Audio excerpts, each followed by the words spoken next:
Guinéens, mes chers compatriotes, à l'instar des autres pays du monde, la Guinée fait face depuis plusieurs semaines à la maladie liée au coronavirus. Cette pandémie apparue au mois de décembre dernier est sans précédent dans l'histoire récente de l'humanité. Fait des ravages dans le monde à une vitesse de propagation et d'une nuisance extraordinaire, frappant ce jour plus de 70 pays sur tous les continents. Des tristes et terribles statistiques de cette maladie font état de plus de 425 000 personnes infectées et plus de 19 000 morts à ce jour de par le monde. Avant la permanence du premier cas sur notre territoire le 16 mars dernier, les premières mesures d'urgence de riposte au Covid-19 prises ont permis à notre pays de renforcer son niveau de prévention et celui de la prise en charge médicale et paramédicale. À ce jour, notre pays connaît 5 cas de personnes infectées par la maladie, dont un cas de guérison et plus de 1000 contacts en situation d'observation médicale. À ce moment difficile de notre mobilisation générale dans la lutte contre la maladie, j'ai une pensée pour tous les malades du coronavirus. Je leur exprime mes vœux de prompte guérison. À leurs familles et à leurs proches qui traversent des périodes ardues, je leur exprime toute ma solidarité. Je loue les efforts énormes et le courage du corps médical qui occupe la première ligne du combat contre le Covid-19 et je soutiens des efforts du comité interministériel de lutte contre la maladie. Et également ceux du ministère de la Santé, de l'Agence nationale de la sécurité sanitaire, ainsi que tous les hôpitaux et centres de traitement mobilisés dans ce combat.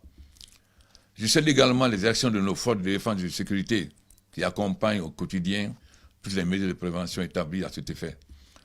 J'adresse également mes remerciements à tous les partenaires techniques et financiers qui sont déjà mobilisés auprès de notre pays.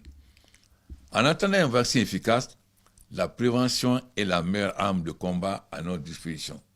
Guinéens, mes chers compatriotes. Les premières mesures d'urgence de riposte que nous avons prises à l'apparition de la maladie nécessitent d'être davantage renforcées. C'est pourquoi j'annonce ce soir les recommandations de nos experts, des mesures renforcées dans la lutte contre la pandémie, avec comme objectif de combattre et prévenir la propagation du coronavirus à travers le pays. Les recommandations de nos experts.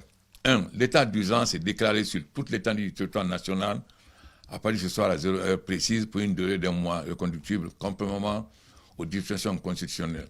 2. Toutes les frontières terrestres sont fermées, entrées et sorties pour tous les voyageurs en dehors du transport des marchandises pour une durée de 30 jours. Renouvelable. Pour les transports de marchandises, le nombre de convoyeurs est limité à 2 apprentis et un chauffeur. À leur entrée sur le territoire national, ils seront soumis au suivi comme contact durant 14 jours.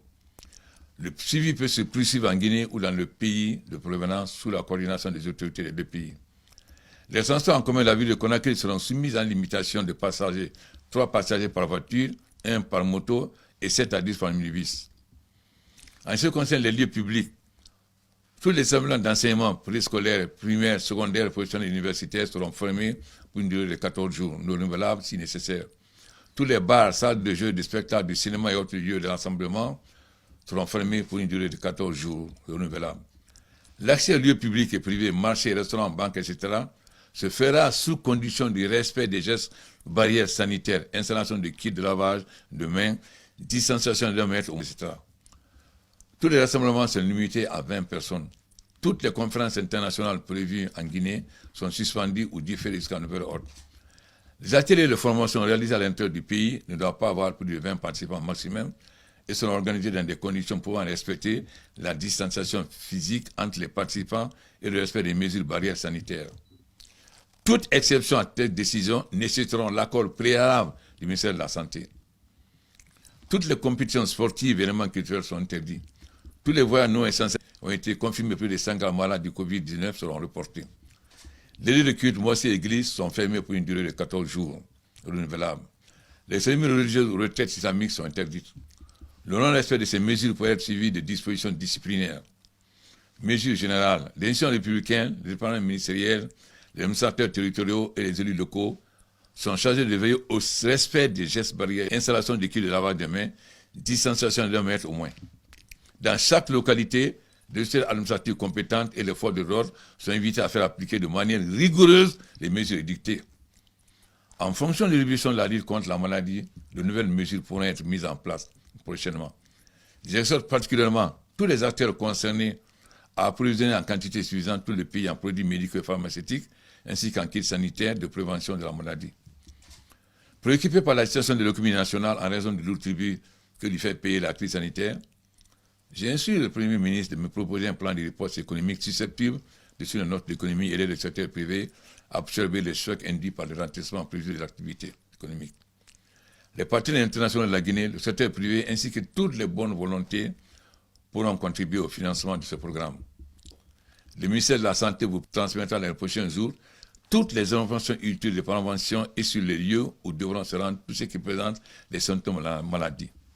Mes chers compatriotes, j'ai conscience que ces mesures nouvelles auront un impact sérieux et important sur nos habitudes et bouleverseront notre mode de vie. Mais c'est ce sacrifice auquel nous devons obligatoirement supporter. Le respect de ces mesures auront comme effet de prévenir la propagation du virus à l'échelle du pays et augmenteront nos chances de le vaincre rapidement. Il y a 6 ans, avec courage et sans buter, nous avons remporté la guerre face à la fièvre économique à virus Ebola. Aujourd'hui, c'est ces mêmes efforts qui nous attendent pour combattre et surmonter ensemble ce grand défi sanitaire. Je voudrais terminer cet appel sans utiliser de nouveaux règles simples d'hygiène dont le respect peut sauver des vies. Lavons-nous régulièrement les mains. Évitons de nous serrer les mains. Observons tous cette distance de sécurité avec les autres et ne nous exposons pas aux éternuements. Mobilisons-nous pour sauver nos vies, notre santé et notre bien-être. Que Dieu protège la Guinée. Je vous remercie.